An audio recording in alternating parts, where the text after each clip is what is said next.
Hello students, मैं विशाल गुप्ता आपका teacher. कैसे हो आप सब स्टूडेंट्स? इस वीडियो में मैं आपको ब्रिक्स समिट के बारे में बताने जा रहा हूँ। स्टूडेंट्स, जैसे कि मैं आपको पहले भी बता चुका हूँ कि मैं आपको वो टॉपिक्स भी कराया करूँगा जो लेटेस्ट न्यूज़ में हैं और जिनका आपको पता होना चाहिए। ठीक है जी। तो ये जनरल अवेयरनेस वाले टॉपिक में आ रहा है ब्रिक्स। ये अभी हाल ही में, अगर आपने न्यूज़ में इंटरेस्ट रखते हो या न्यूज़ सुनते हो तो आपने सुना होगा कि 15th ब्रिक्स समिट 2023 कहाँ पे हुआ है? साउथ अफ्रीका में। ठीक है जी, याद आया थोड़ा सा? चलिए कोई बात नहीं, अगर नहीं याद तब मैं आपको करा देता हूँ। ब्रिक्स का फुल फॉर्म जो है वो है 5 कंट्रीज़ के नाम से: Brazil, Russia, India, China and South Africa. तो ये क्या बनेगा? ब्रिक्स। ठीक है बच्चों। तो इस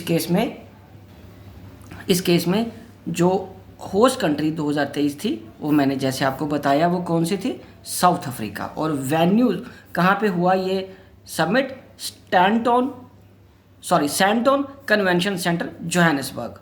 ठीक है, जोहानिसबर्ग साउथ अफ्रीका की एक सिटी है, उसमें हुआ था। और चेयर्ड बाय, मतलब चेयरमैन कौन थे?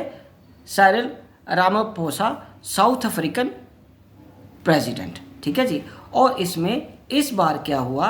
Argentina, Egypt, Ethiopia, Iran, Saudi Arabia and UAE have been invited to join the bloc with effect from 1 जनवरी 2024। और ये कंट्री 1 2 3 4 5 6 और कंट्रीज़ को ये ऑर्गेनाइजेशन या ये समिट या ये ब्लॉक ज्वाइन करने को बोला गया ताकि इसको और स्ट्रॉन्ग किया जाए। तो ब्रिक्स का मतलब मैंने आपको फिर बता दूं, ब्राज़ील, रशिया, इंडिया, चाइना और साउथ अफ्रीका कंट्रीज़ ने जो मिलकर बनाई हुई है एक ग्रुप, उसको हम ब्रिक्स बोलते हैं। और ये 15वीं ब्रिक्स समिट हुई 2023 को। ठीक है जी, ये अगस्त में ही हुई है। ठीक है, और ये 15th इसलिए क्योंकि ये 15 साल हो गया ये ग्रुप बने हुए। ठीक है बच्चे, चलिए अब हम आगे बढ़ते हैं।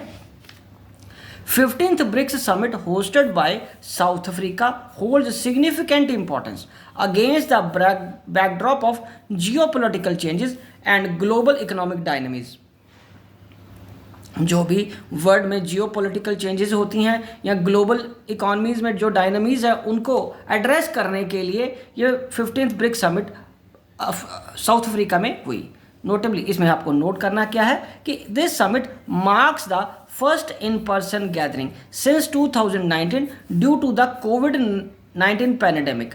बच्चों, ये आपको एक इम्पॉर्टेंट इन्फॉर्मेशन है कि 2019 के बाद अब 2023 में ये इन पर्सन हुई, अदरवाइज ये वर्चुअली हो रही थी। क्योंकि कोविड की वजह से क्या हो रहा था बच्चों, कोविड की वजह से ये मीटिंग फिजिकली नहीं हो पा रही थी, सारे राष्ट्राध्यक्ष इकट्ठे नहीं हो पा रहे थे ड्यू टू कोविड-19 पैंडेमिक की वजह से। बट इस साल ये इन पर्सन हुई, सारे राष्ट्राध्यक्ष इसके इन कंट्रीज़ के, ब्राज़ील के, रशिया के, इंडिया, चाइना और साउथ अफ्रीका के इकट्ठे हुए। ब्राज़ील के प्रेसिडेंट भी थे वहाँ पे। ठीक है, इंडिया के प्राइम मिनिस्टर, चाइना के प्रेसिडेंट और साउथ अफ्रीका के प्रेसिडेंट थे। हाँ, रशिया के फॉरेन मिनिस्टर ने ये अटेंड की थी, बट रशिया के जो प्रेसिडेंट हैं व्लादिमीर पुतिन, उन्होंने वर्चुअली इस मीटिंग को अटेंड किया था। और इस थीम क्या था इस मीटिंग का? Theme for 15th BRICS summit is BRICS and Africa partnership for mutually accelerated growth, sustainable development and inclusive multilateralism. ठीक है जी, ये थीम था। ये बहुत इंपॉर्टेंट चीज़ है आपको जानने के लिए। ठीक है जी। BRICS also expanding from 5 nations to 11 nations bloc. ये अब 5 नेशन का ब्लॉक ना बन के अब ये 11 नेशंस का ब्लॉक बनने जा रहा है। जैसे कि मैंने आपको बताया कि 5 कंट्रीज़ तो ऑलरेडी हैं, ये 6 कंट्रीज़ को इनवाइट किया गया है कि वो भी ज्वाइन करें 1 जनवरी 2024 से। So the original BRICS member had 2 things in common. जो ब्रिक्स के 5 ओरिजिनल मेंबर्स हैं, Brazil, Russia, India, China and South Africa, उनकी बहुत लार्ज इकोनॉमीज़ हैं और हाई पोटेंशियल है इन इकोनॉमीज़ में। ठीक है जी। और अब आगे बढ़ते हैं। इस summit is important for India. ये समिट इंडिया के लिए इम्पॉर्टेंट है as it is the first in person meeting since the India China military stand off at the line of actual control. जैसे ही ये आपको याद होगा कि प्रीवियसली इंडिया चाइना का मिलिट्री स्टैंड ऑफ हुआ था एक्चुअल लाइन ऑफ कंट्रोल में। ठीक है जी। तो उस केस के बाद, उस झड़प के बाद, ये पहली इंडिया और चाइना के राष्ट्राध्यक्षों के आमने सामने मीटिंग हुई थी। ठीक है, एक दूसरे को इन पर्सन वो मीटिंग की थी। इंडिया के प्राइम मिनिस्टर और चाइना के प्रेसिडेंट की meeting, first meeting after military stand off at the line of actual control. ठीक है बच्चों, चलिए अब हम आगे बढ़ते हैं। After the bilateral talks between the India PM and Chinese president, both nations agreed to step up the efforts for the disengagement of troops and de-escalation of tensions along the LOC। Bilateral meeting में India के prime minister और China के president दोनों nation agree हुए हैं कि वो efforts किए जाएंगे किस तरीके से कि ट्रूप्स को एक दूसरे के साथ भिड़ना ना पड़े और वहाँ से टेंशन को कम किया जा सके। ठीक है, India played a key role in drafting membership criteria and promoting strategic partnership among new entrants. India ने एक की रोल बनाया है, ड्राफ्ट किया है, जिसमें क्राइटेरिया डिसाइड किया जाएगा कि वो किस तरीके से स्ट्रेटेजिक पार्टनरशिप को डेवलप किया जाए, प्रमोट किया जाए नए मेंबर्स के लिए। ठीक है, जो 6 नए मेंबर आ रहे हैं, आपको याद है ना 6 नए मेंबर कौन कौन से आ रहे हैं? Argentina, Egypt, Ethiopia, Iran, Saudi Arabia and United Arab Emirates. ठीक है बच्चे, चलो आगे हम बढ़ते हैं। India sees BRICS as an non western rather than anti western group.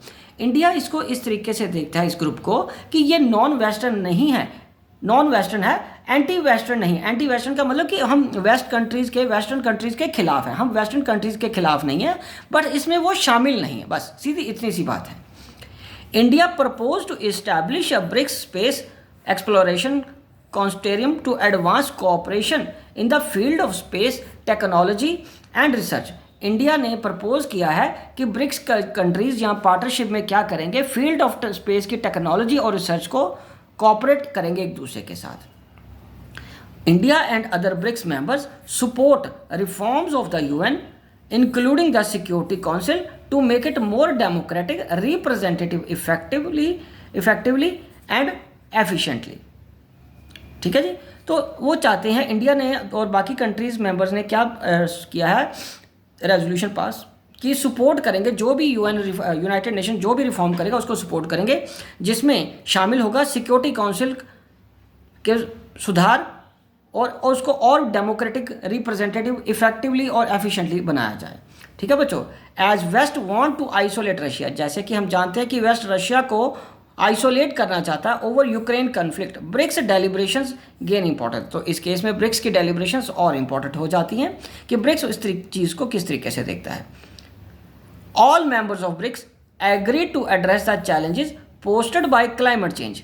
सभी ने, ब्रिक्स मेंबर्स ने एड्रेस किया चैलेंजेस जो कि क्लाइमेट चेंज के द्वारा आए हैं, while also ensuring a just and affordable and sustainable transition to a low carbon and low emission economy। Low emission economy और लो कार्बन इकोनॉमी की तरफ सस्टेनेबल ग्रोथ हम कैसे कर सकते हैं। और BRICS nation opposed trade barriers imposed by the certain developed countries under the pretext of tackling climate change। ठीक है जी, और ब्रिक्स नेशन ने ये अपोज किया है कि जो भी बैरियर लगाए गए हैं डेवलप्ड कंट्रीज द्वारा, ठीक है, जो क्लाइमेट चेंज को लेके उसको अपोज किया है। तो बच्चों ये एक ब्रीफ समरी थी ब्रिक्स समिट को लेके।